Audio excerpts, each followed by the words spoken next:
Musterxmedia presents a tribute to men that hate their jobs. Episode 6.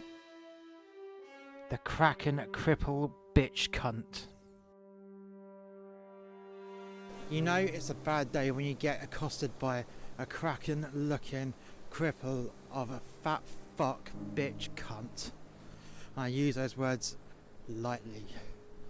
So I was standing on the door of Ronald's foyer, making sure that people were socially distancing in the queue, that there was no more than 8 customers in the restaurant at any one time, and that there was no more than 8 Uber delivery drivers in the cordon off section. Basic crowd control. When you had this crippled kraken of a Karen come up to the top of the door, she was fat, immensely fat, and her fat was what made her crippled.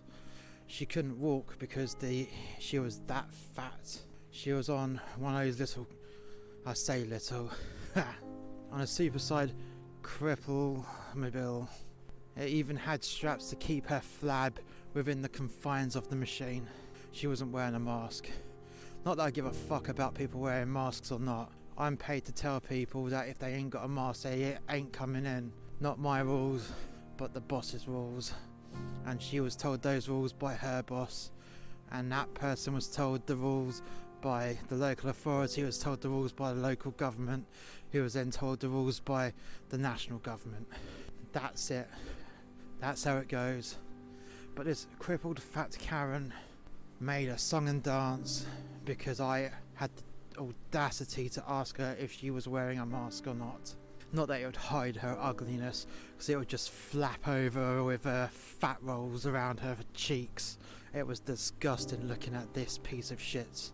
But no, she starts going off, "Oh, I'm exempt. I have the cheek to ask me these questions. Blah, blah, blah, blah, blah, blah, blah." I hate people like that. I'm asked to ask them the question. She didn't have an exemption lanyard.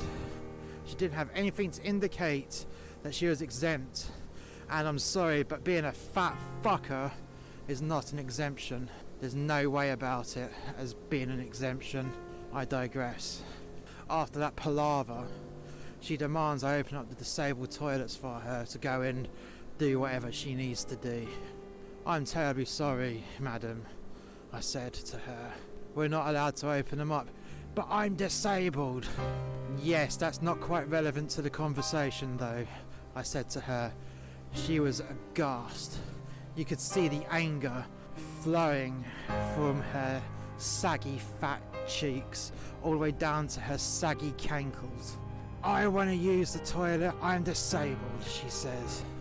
She starts getting in my face, which was not that entirely impossible, because somehow she managed to just lurch over towards me, and it was as though the Titanic was sinking. That's how much of the gravity shift it was when she leaned over. I could feel the gravity just pulling me in as though it was a black hole. "You open the door now, I will tell your manager that you're being really rude to me," she says. And I just looked at her, and I just looked at her. I undid my name badge, unhooked the safety pin, pulled it off my shirt and clipped the safety pin back in. I handed her my name badge, and I said to her, "Well, be sure you tell them that I called you a fat cunt. The bottom line is, you cannot use the toilets because I've been told by my boss that they're not allowed to open. They're not allowed to open because the local authority says that they're not allowed to open. And the local authority get told by the regional government that they're not allowed to open. And the regional government gets told by BJ himself from Westminster that they are not allowed to open because we are takeaway only. And the coronavirus somehow just pounces on people when they're on the toilet. Okay?" She looked at me, aghast with surprise. The crowd behind her that was amassing at their socially distanced queue were laughing.